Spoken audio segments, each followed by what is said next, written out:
Hi all, thank you so much for joining today's webinar. We're going to get started in just a couple minutes, wait for some folks to come in.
Hi, everyone. Thank you again for your patience as our webinar host is experiencing some technical difficulties. Um, Amy, I know I just got off the phone with Ethan as he's trying to call in, and he said that you'd be well equipped to sort of get this webinar started. Would you mind stepping in and kind of acting as host while we wait for him to join? Sure, no problem. Wonderful. Thank you. All right, Anna, how about we start moving the slides and we can get this show going? Thanks again, everyone, for your patience.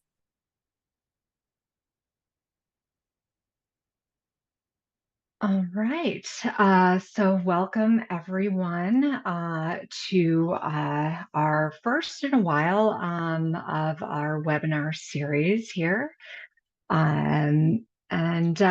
Yeah, I think we'll go ahead and get started. My name is Amy Pevsner. I am filling in for Ethan Rogers, who will be joining us shortly here.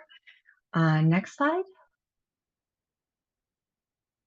All right. And today we will be talking about enhancing energy management using 50,001 Ready to achieve decarbonization goals.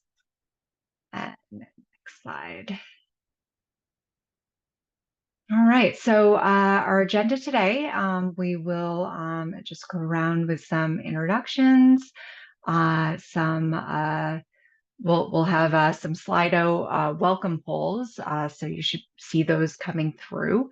We will move on to speaker presentations, and then we'll finish up with some Q&A and wrapping up. Next slide.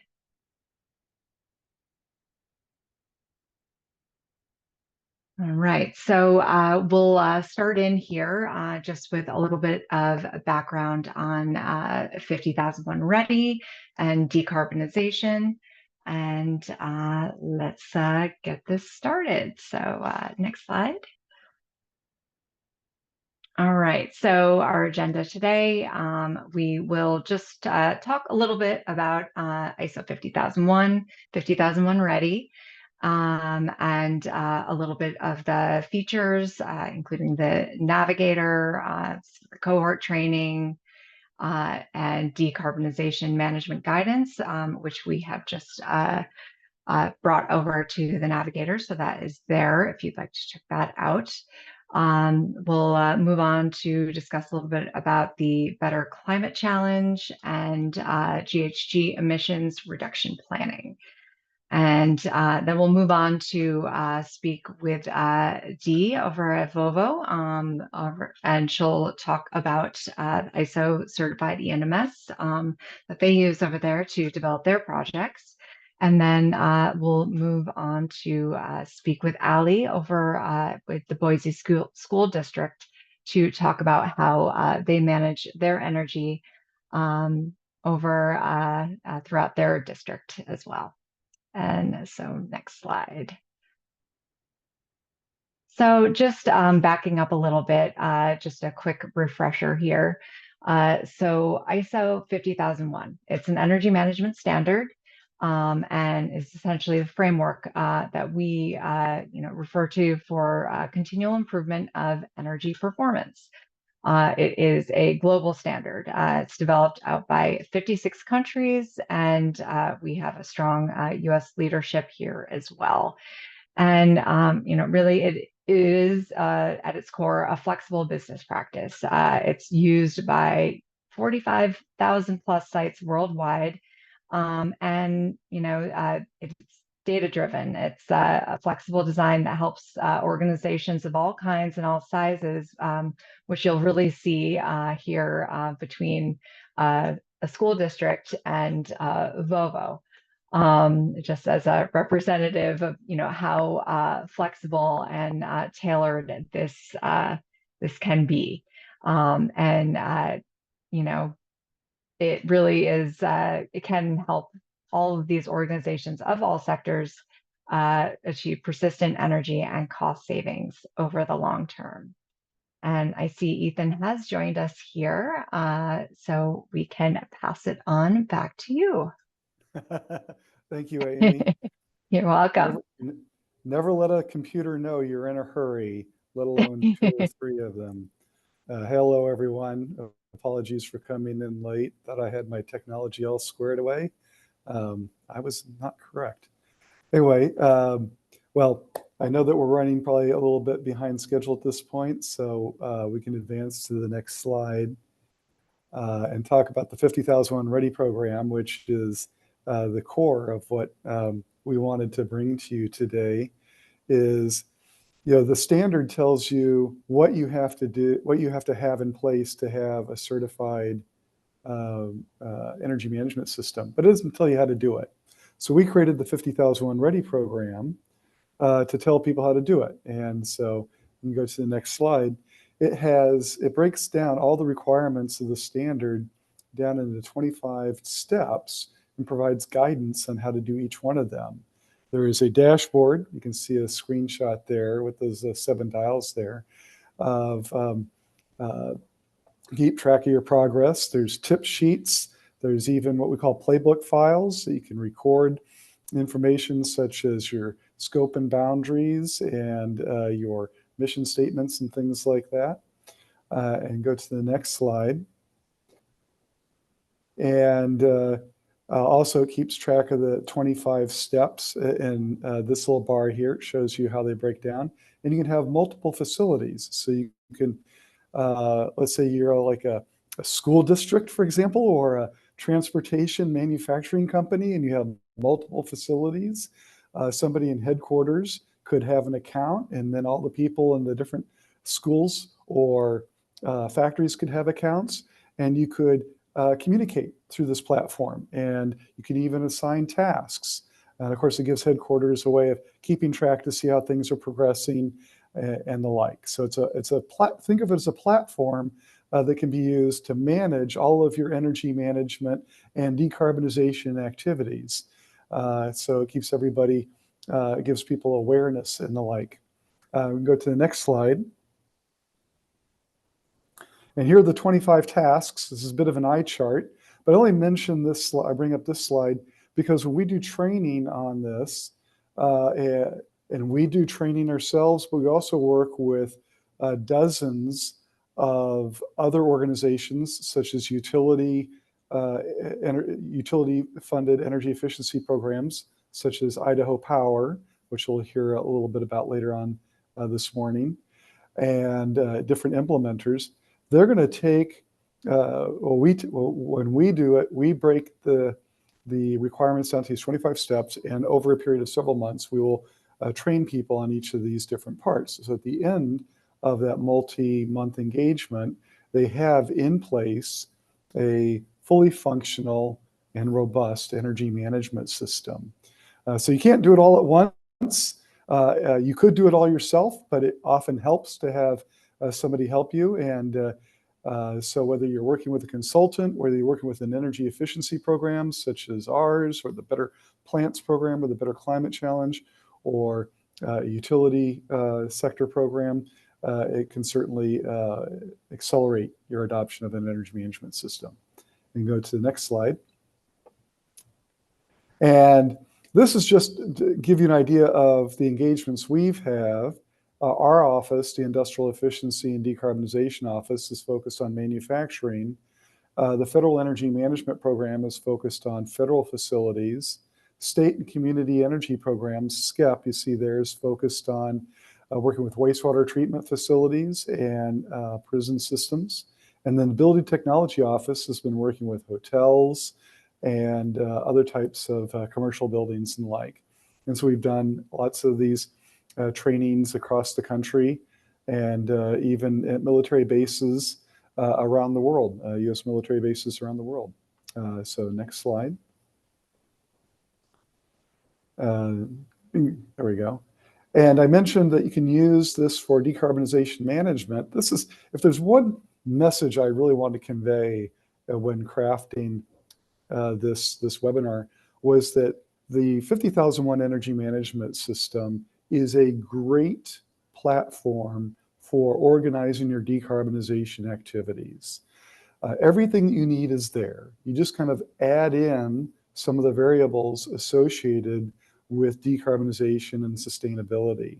So let's say you're setting your scope and boundaries. If you're just doing your scope and boundaries of an energy management system, you're probably looking at energy that's used on site, energy that's brought in kind of across the fence, as they say, your natural gas and your electricity. But if you also want to do decarbonization, you may be also thinking about maybe some renewable energy purchase power agreements that you have, or there may be some other things you bring into this. Now, we're not going to tell you what to do. We're just going to give you the information through these guidance resources on how to include that in those activities, those exercises that you go through to create that management system. Picking out metrics, how to monitor and measure and document things. All that information is going to be there. And so there's no need to go out and get a whole new mechanism. You've got it all here in this one management system, and the 50,001 Ready program gives you all the information you need to do that. And we can advance to the next slide. And another nice thing about the way we've done it is that we've made it compatible with a lot of other programs out there, whether it's the EPA's decarbonization program, the Carbon Disclosure Project, and of course the Better Climate Challenge, which we've just tailored all of this to feed into the Better Climate Challenge program. If you have an existing ISO 9000 or 14000 system, perfectly compatible with it. And I can go to the next slide. And all of the variables that we use, such as the GHG reporting protocols and everything that WRI has or EPA has, or the ISO 14064, it's all compatible with that. So we wanted to make sure that you didn't have to create one set of numbers for us and another set of numbers for somebody else. It's one nice platform. And as you'll hear from our two speakers today, okay. I'm getting the message I need to move on, so we'll just go ahead and skip to the next couple of slides, and I'm going to do some introductions here. Yep, as I mentioned, this is all set up for the Better Climate Challenge, and we can go to the next slide, and the next one. And yeah, we'll just keep going until we get to, here we go. I'll do an introduction of Dee Spleriks of Volvo Truck Group, and she is, I don't have my information up here in front of me because I had to reboot my computer. So with my apologies to Dee, I'll just say that we've been working with Volvo through our Superior Energy Performance 50,001 program for many, many years now. They are one of the marquee participants in the SEP program, which is built on top of the ISO 50,001 certification. And they have several facilities certified to this program and certified to the ISO 50,001 standard, and just do a wonderful job of managing energy, including their people in those activities, multiple plants, just a first-class operation. So Dee's going to talk about how, in addition to energy management, they are also using the same platform for taking on sustainability and achieving their goals there. And so I'm going to turn it over to Dee, and thank you very much. Thank you so much, Ethan. I appreciate that introduction. All right, next slide, please.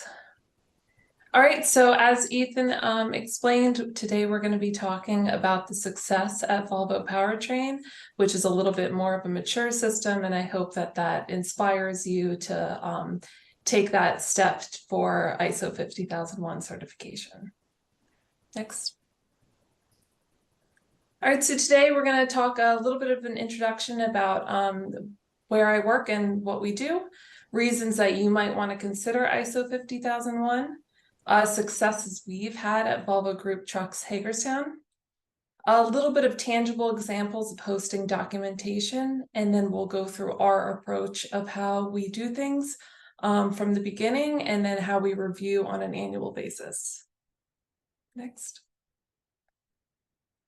All right, so my name again is Dee Spleriks. I'm the environmental and energy engineer at Volvo Group Trucks. We're located in Hagerstown, Maryland. And here we do the powertrain manufacturing and assembly for Mack and Volvo Class 8 trucks. Next. So at our facility, we manufacture and assemble axles, engines, AMTs, which are automatic transmissions, and electromobility main power boxes. So our main customers is Mack Trucks in Lehigh Valley, Pennsylvania, and Volvo Trucks in New River Valley. And then we also have a little bit of business with Volvo Bus and Prevo. Next. So the big burning question, why even use a management system? Next. So for us, one of the biggest benefits of the management system is figuring out a way for us to really consolidate our targets. If you could hit the button, we're going to show that we have a lot of dotted lines to different places within our organization, different ISO standards, local, global, all these things are being asked of us in a different format.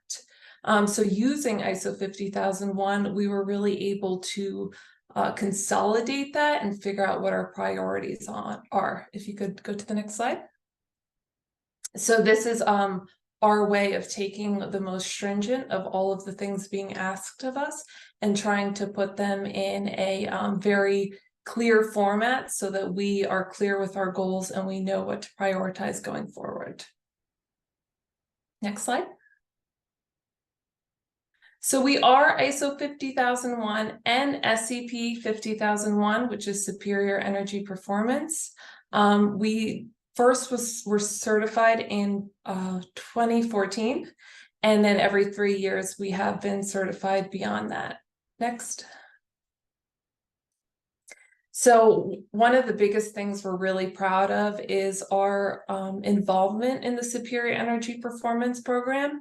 And really, this isn't this is just something that builds on ISO 50001. So it's an elevated recognition from DOE. So you can be awarded certain levels of recognition based off of your best practices as demonstrated by the DOE scorecard. So on the right, you can see our energy intensity improvement over each of the certification periods, and those build on each other. And we were able to receive platinum for each of those, which we're really proud of. So all in all, we were able to reduce our energy intensity by 62.2%. And when I say energy intensity, that's an energy consumption ratio, and it's normalized based off of weather as well as production. So it's a way to show that even if things are different when it comes to weather, or if you are producing more or it's a lower year, you can still see your progress of how you're doing on a normalized basis. Next. Another thing that we are a part of course, is Better Plants. We've had a lot of great success with them throughout the years. In 2010, we committed to reducing our energy intensity by 25%. This was for Volvo Group North America total, but Hagerstown makes up about 30% of the energy usage for that. So we met our first goal early and we signed up for a new one, and we actually just achieve that goal in 2022. So this is just an example to show the progress that we've made. There are so many different projects that went into this over the years, a lot of LED improvements. Anytime there's a machine that needs to be upgraded, we always make sure our technical specs are followed to ensure we're getting the most energy efficient equipment and really get improvements that way. We're also constantly making improvements to our HVAC system as well. Next. So now a little bit more to the tangible side, what actually is your management system? So there are different ways to do this, and the way that we do it is a website that's internal that is available to the whole facility. So specifically, anybody can get access to work instructions, but it's also a great place to make sure all your items are in one place. So whenever you do have an audit, you have all of that available, laid out very nicely. But this is very customizable, and you can change it to be very aligned with your company's way of working. That way it's not just redoing work. It's something that you can continuously improve over time. Next. So here's an example of something we would keep on our website that's easily accessible to everybody. We have a specific environmental and energy policy for Hagerstown where we outline key commitments, and that's signed by our VP for operations, technology, as well as our real estate department, so that everybody is aligned and on the same page. Next. So here's our approach in kind of a 50,001 view. So the first step that we take is to identify our significant energy users, or SEUs. Then we established our energy baseline. We use that to really set targets and objectives to know what to focus on. And then the ENPIs are used to actually track our progress and make sure we're moving in the right direction. So I'll talk a little bit more detail about all of these going forward. Next. So for your significant energy users, this is the way that you can rank them to see what should you actually be focusing on, what's taking up the biggest chunk of your energy usage at your facility. So for us, that's our boilers, which is a huge natural gas user, our air compressors, and our heat treat department. So you can come up with a rating scale. There's a lot of resources out there to help with this process. But this allows you to add a score and come up with an aggregate total rating so that you can see what floats to the top. One of the things that we use is possible impact risk. And besides just a safety or regulatory risk, we also include what's the importance when it comes to it. So for example, we have a huge shift now on our CO2 reduction goals and a big emphasis on that. So heat treat isn't necessarily our biggest energy user right now, but it's becoming so important to focus on that because it uses natural gas, and scope 1 emissions is a large focus for us to figure out how to reduce that energy. Next. So every year we sit down with top management and we make sure to go through all the aspects of our management system to ensure that we are focusing on those significant energy users that we have determined are important. So this is an example of something we have presented to them before. We'll show our hot water boilers, anything that has been done to improve it. For example, we had a new company come out and they did a more in-depth optimization, and that allowed us to save more energy than we usually do. We'll give an update on any decarbonization strategies. For example, we have been looking at electrification of our boilers, but these are very large boilers. We have 4 of them, and currently it's not feasible.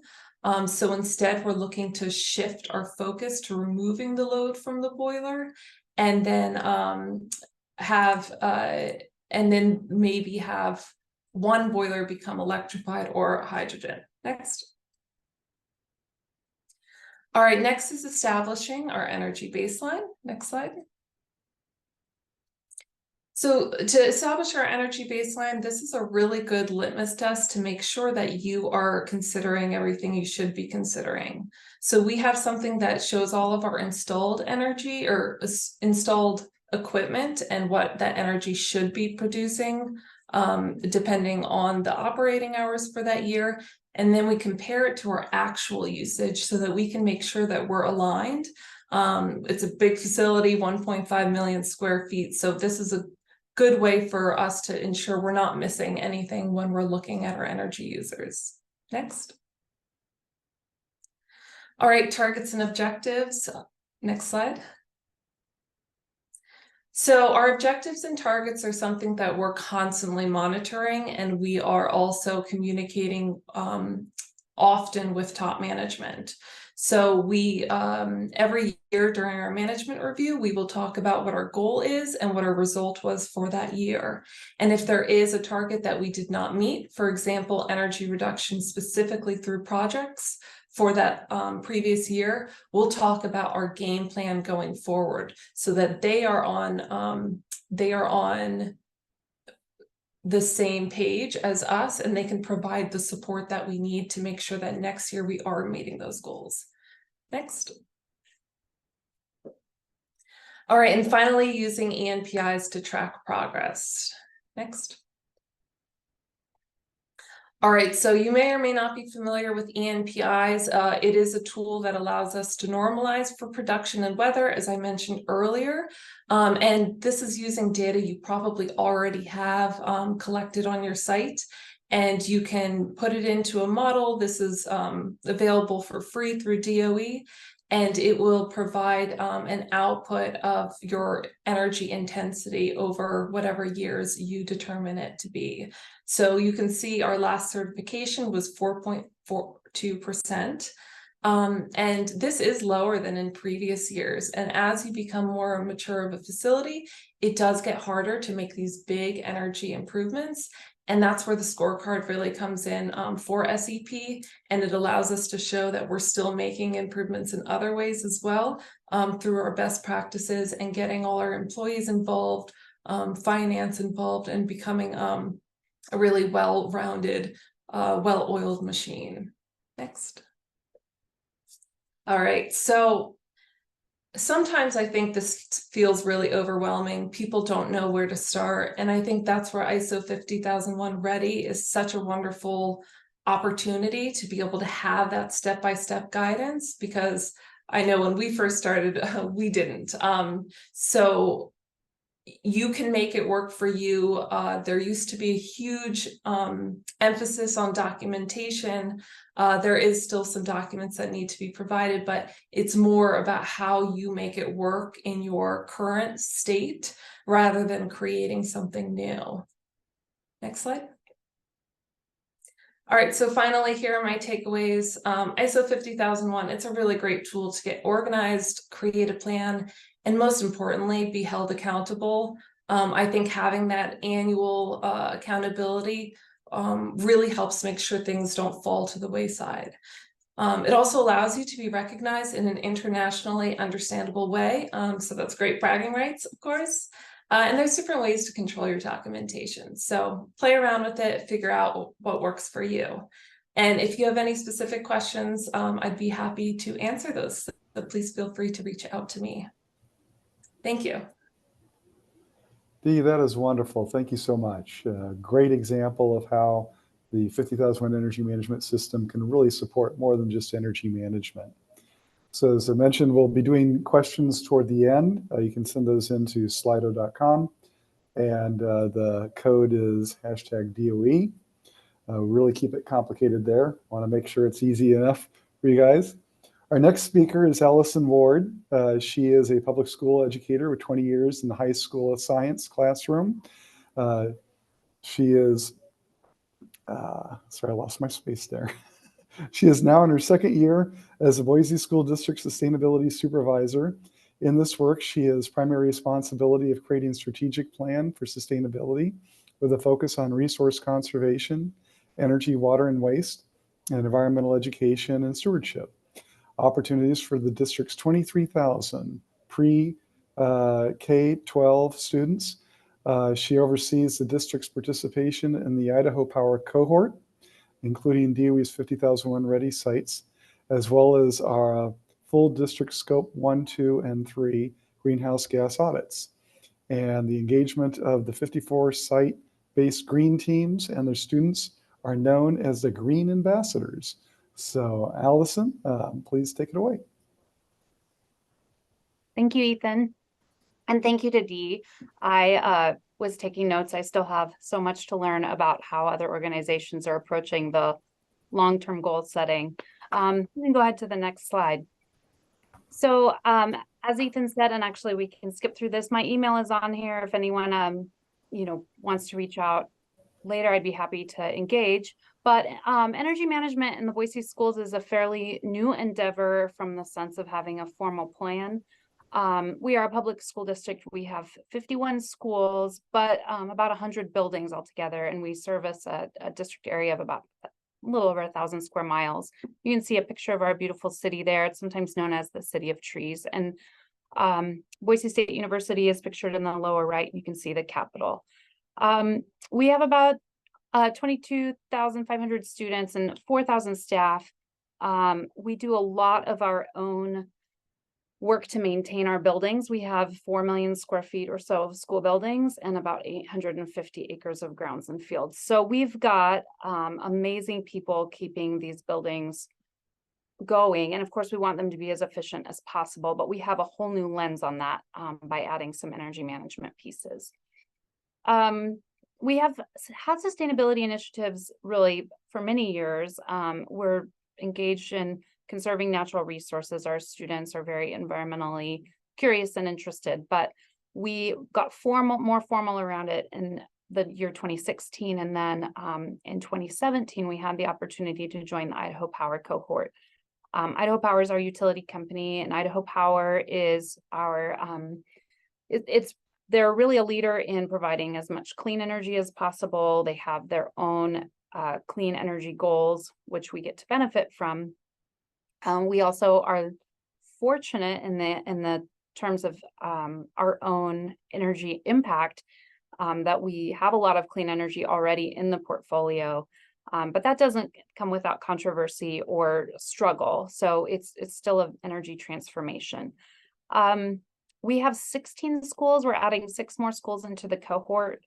And what's interesting about that is we have very detailed information around the electricity usage of those 16 schools. We are now more opening that up into looking at our gas usage as well as our waste streams. And we have 51 schools. We've got students in all 51 schools who want to know what their building is doing. And so we're trying to kind of figure out then how do we navigate that gap of information. We're fortunate that our school board adopted a clean energy resolution in 2021. And what that did for us as a school district is it gave us some kind of authorization and encouragement to get it in our strategic plan and start really changing the conversation around how we're going to budget for a clean energy future. Okay, next slide. So what that set in place was a strategic planning process. And what we did, we call interest-based. We actually use this model with negotiating with our union.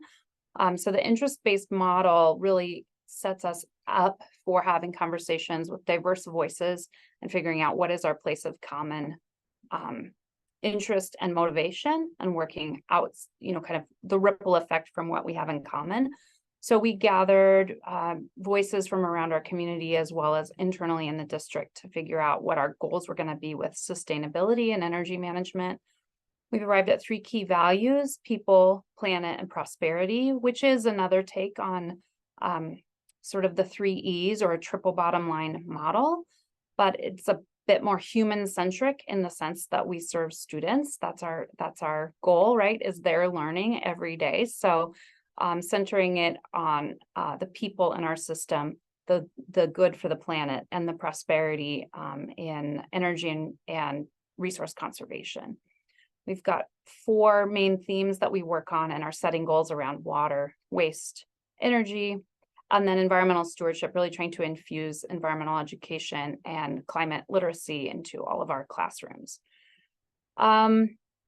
Just this last spring, we added full-time sustainability staff. That's me. So previously I had been a classroom teacher, and then I was also doing the science supervision of all the science curriculum last year, along with sustainability. So that's really opened up our first full-time person, and it's such an honor to get to lead the work and really have more follow through and to do the homework that it's going to take to get us towards our goals. So I'm very excited to get to lead this work, but it's not, it's absolutely a team effort.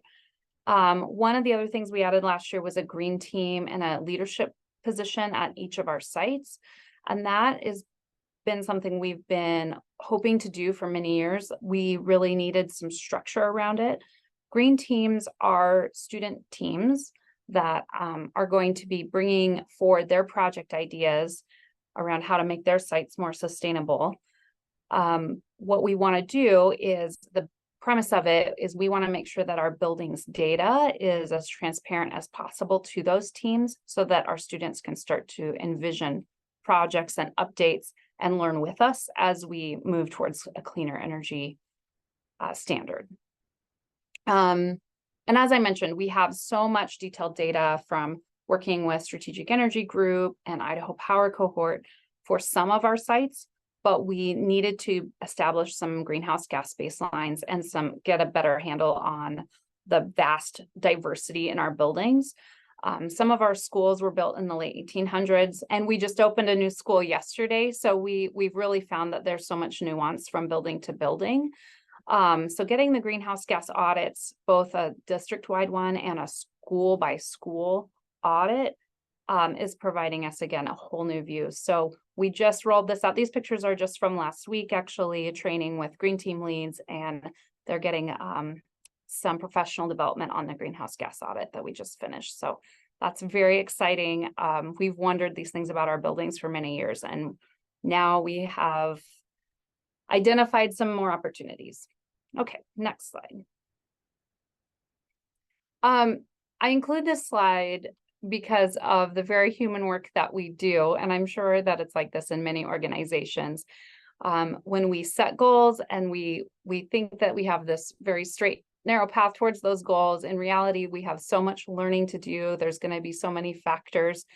The first time that I saw this particular image of what success really looks like, or at least what it feels like, it made me smile and realize that many of us are working with so many vast spans of humans and needs, that success isn't something that's simple, but it's also a journey, and we've learned so much on the way.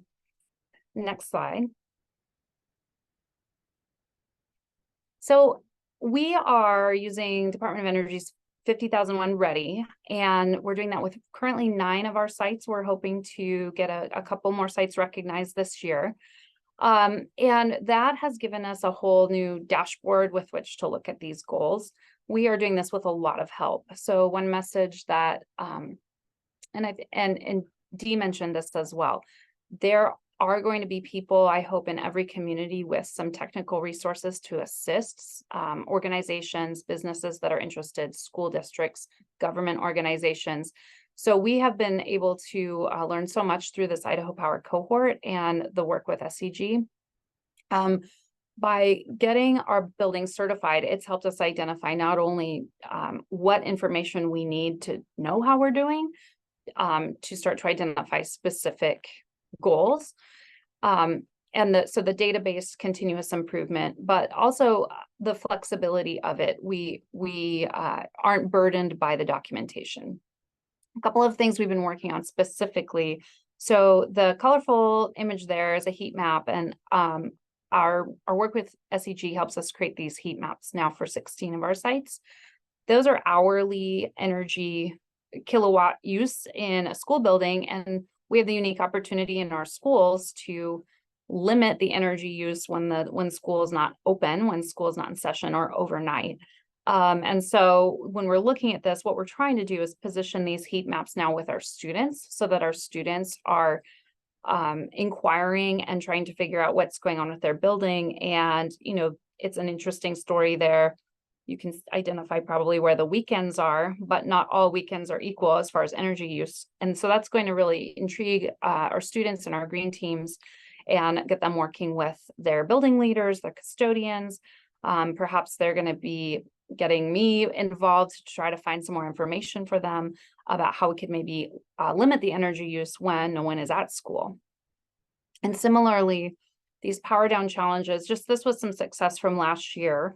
We got a bit more organized in shutting down for the holidays, and not only our HVAC systems, but also our unplugging efforts. There are so many things plugged in our buildings. And so we were able to ask Idaho Power to help us track this in all of our spaces. And we were able to save 900,000 kilowatts of electricity in just those 5 weeks. So that has it's a fiscally responsible thing to do. It's an energy conservation thing to do, but we did that by involving our students and having them help their teachers and staff members unplug and shut down. So we're getting ready to do another one this next week while we're closed for a holiday. So we're excited to see if we can improve it. Okay, next slide.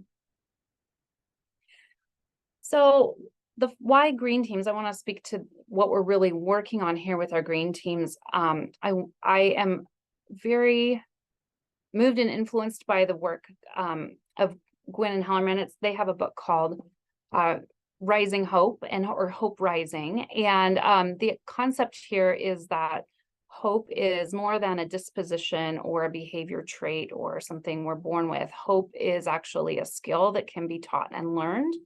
And when we're working with something like an educational institution, we can actually imbue our students with more hope by giving them tapping into their willpower, but also helping provide a way power. So this idea of a pathway.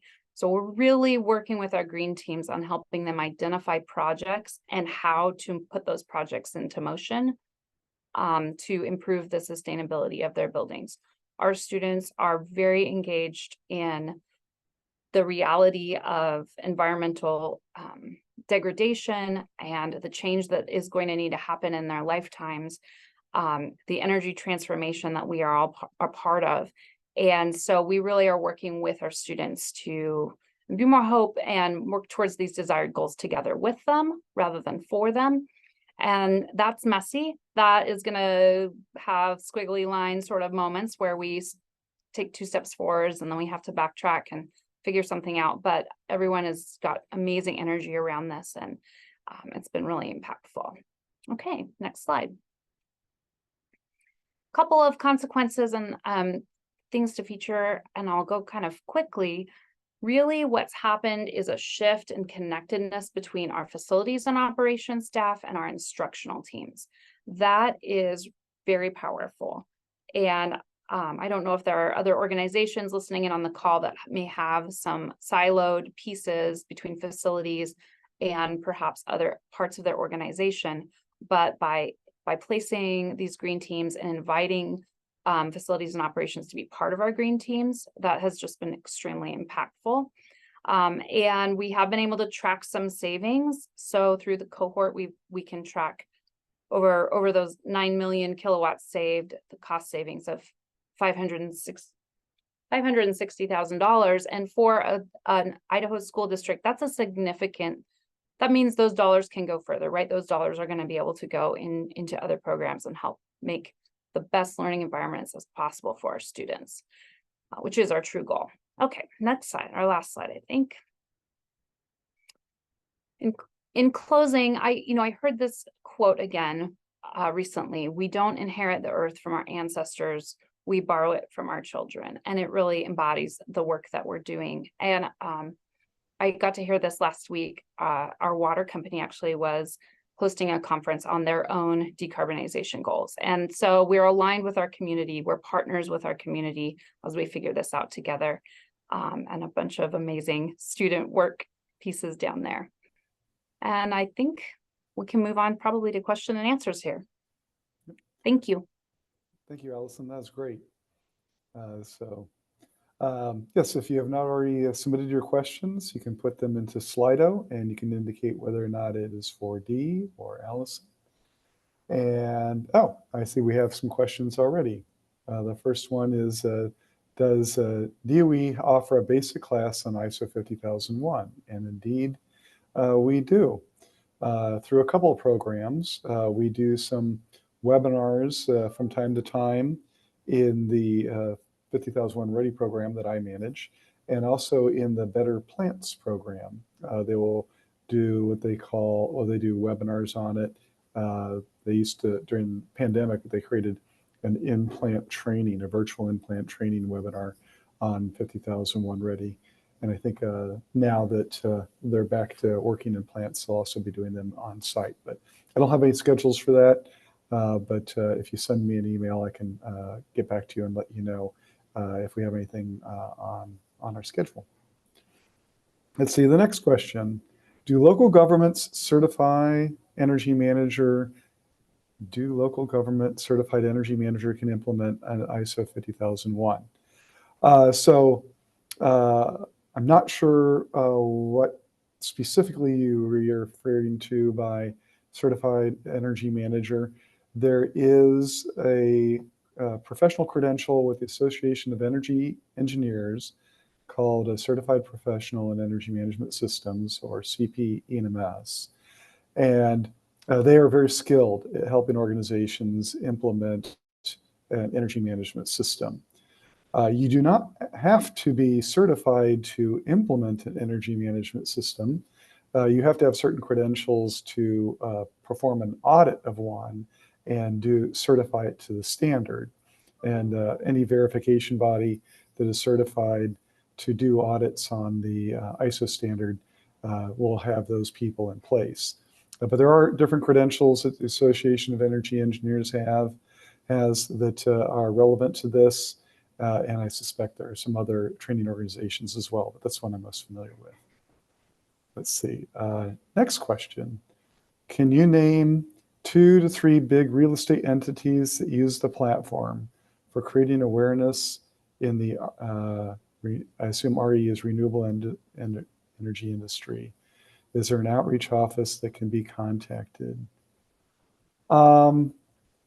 I am aware of a couple of commercial firms that we have recognized their facility as being 50001 ready. I am not familiar with how, to what degree they push that information out. But we'll take a note of that, and if we find anything, we can get back to you. And let's see, next one. Is 50001 ready tool designed for facilities that want to become certified, or ones that are already certified, or both? So we developed it as kind of a do-it-yourself tool to get people ready for certification. As I kind of mentioned earlier, most organizations tend to use a consultant or participate in a program to work their way through the 25 steps.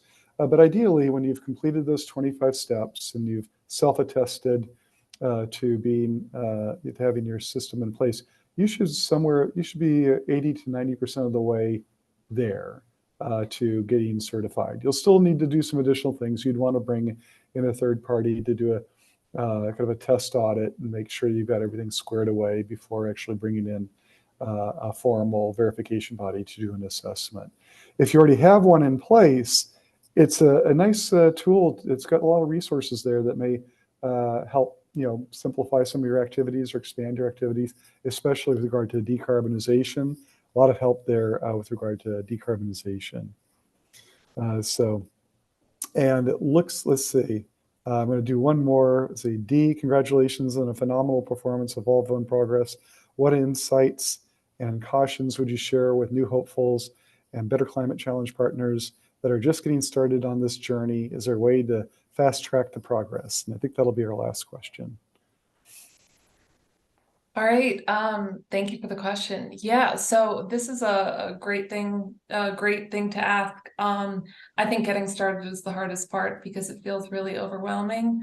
Ethan mentioned too, sometimes people will use a consultant to help get things established. And that is actually something we did. But my biggest caution for that, if you do decide to go that route, make sure you still have somebody involved in the process so that it's not just something that's established for you and then nobody uses it. So if you do have somebody involved, you can make sure that it's actually adding value and isn't just a place necessarily to put documentation. So that would really be what I would say. Make sure somebody's involved, but use the resources out there that can help you get started so that you're not starting from square one.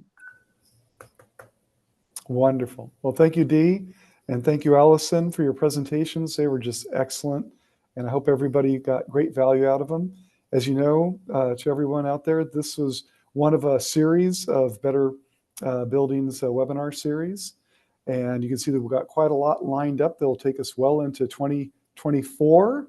The next webinar, I hope you'll join us on November 28th for our next webinar titled on Coining a Cleaner Future, How to Finance Your Emission Reduction Plan, to learn from financial allies how to leverage the recently developed emission reduction planning framework to make effective financing decisions to achieve emission reduction goals.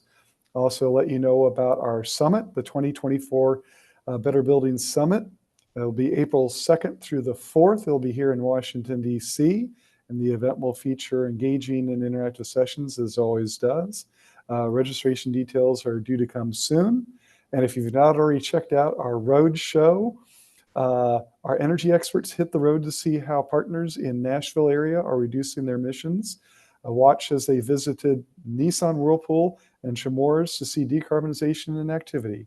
Our partners are on their way to meeting their reduction emission goals of 50% in 10 years. Find out. And then to close, once again, I'd like to thank Dee and Allison and Amy for stepping in at the last minute, and our folks at Retech who helped organize this and get me reconnected to this. And I encourage all of you to follow the Better Buildings Initiative on LinkedIn and Twitter for the latest news. You can find our handles by the respective icons on the left-hand side of the slide. You'll receive an email notice when today's recording slides and transcriptions are available on the Better Buildings Solutions Center. Thank you, everyone. Have a wonderful rest of your day.